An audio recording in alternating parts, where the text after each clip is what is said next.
conta uma coisa aqui, Fábio. Você está falando de Mercado Livre. Uma das grandes limitações do mercado de gás natural é o fornecedor, quem tem de fato a molécula, né? Porque você tem aí a distribuidora, que faz a comercialização do gás, você tem ali a TAG, que atua na concessão do Gazene, que funciona como uma transmissora, que é uma rede que atravessa o Espírito Santo de norte a sul.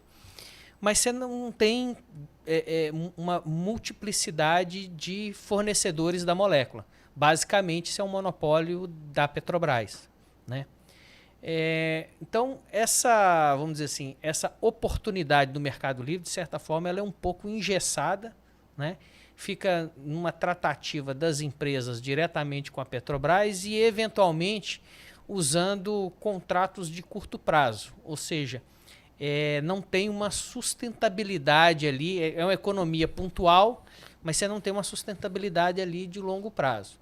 Aí vem a minha pergunta, se isso está mudando, se existe planos, por exemplo, da ES Gás de trazer terminais de GNL para os portos do Espírito Santo e, eventualmente, proporcionar uma concorrência maior através da vinda de navios de GNL, né, de gás natural liquefeito. Como é que tá esses planos aí? Sena, vamos lá, né? Mudou muito. Tem um caminho longuíssimo pela frente, tá? Mas o que a gente já viu já mudou muito.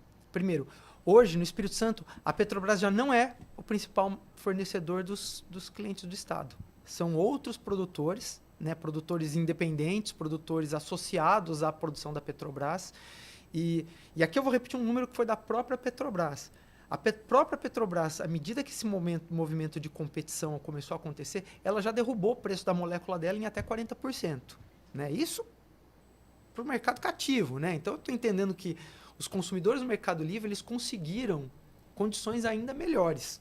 Então, isso já traz. Pô, só isso é suficiente? Não, não é suficiente. Você precisa trabalhar em uma série de frentes aqui.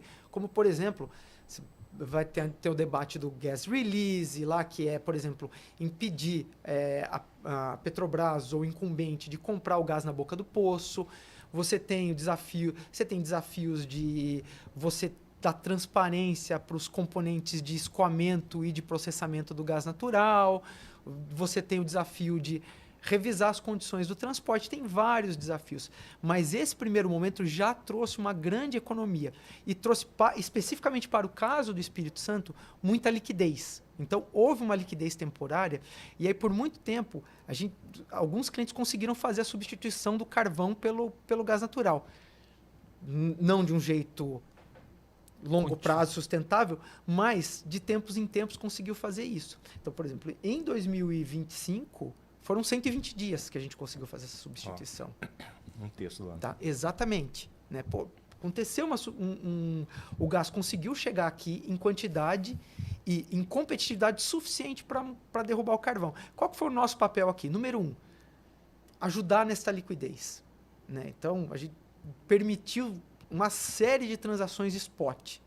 Número 2, nós criamos aqui a tarifa de descarbonização, que para consumo adicional ela é muito competitiva. Para quê? Justamente para estimular, para isso não ser barreira para o cliente que queira fazer isso e trazer consumo adicional. Isso tem trazido resultados super interessantes. Eu queria fazer uma analogia, até porque a gente comparando a rede de transmissão de gás e a rede de distribuição de gás, eu fico pensando o seguinte, porque na pegada aí da sua resposta, na verdade a gente está falando aqui de gás natural, que você é o subproduto do petróleo lá, né, que a Petrobras ela distribui, bota nos canos aí e chega até a gente. Mas aí eu vejo o biometano como se fosse mais ou menos a geração distribuída, que a gente coloca a sua placa solar ali em cima do seu telhado e produz a própria energia.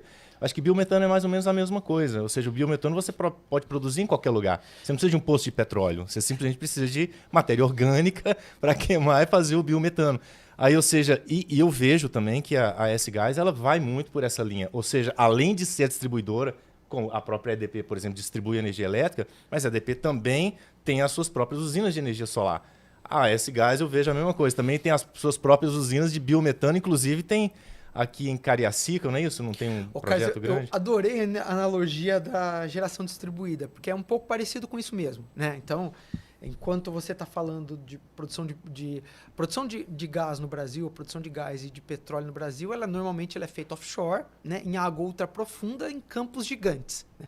Estados Unidos é um pouco diferente, a Argentina lá com shale também é, né? Mas no Brasil, não. No Brasil é basicamente isso. E quando a gente fala de biometano, é exatamente a produção, ela está onde está um biodigestor. Esse biodigestor pode ser um aterro, pode ser uma estação de tratamento de esgoto, pode ser um biodigestor, que é a solução que a gente desenhou ali em Santa Catarina. E a parceria que a gente fez com a Marca Ambiental, que é um centro de valorização de resíduo, né, foi super interessante.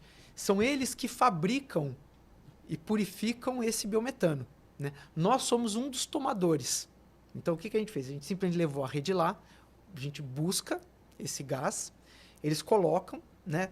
E a gente compra um pedaço, mas se clientes quiserem comprar um pedaço desse biometano, eles estão livres para fazer isso, porque a gente já tem esse advento do mercado livre aqui. E isso é super interessante, por quê? Porque esse negócio já começa... Clientes que têm necessidade de diminuir a pegada, de comprovar isso, ele já consegue fazer isso sem ter que fazer nada na própria planta, sem ter que mudar nenhum tipo de abastecimento.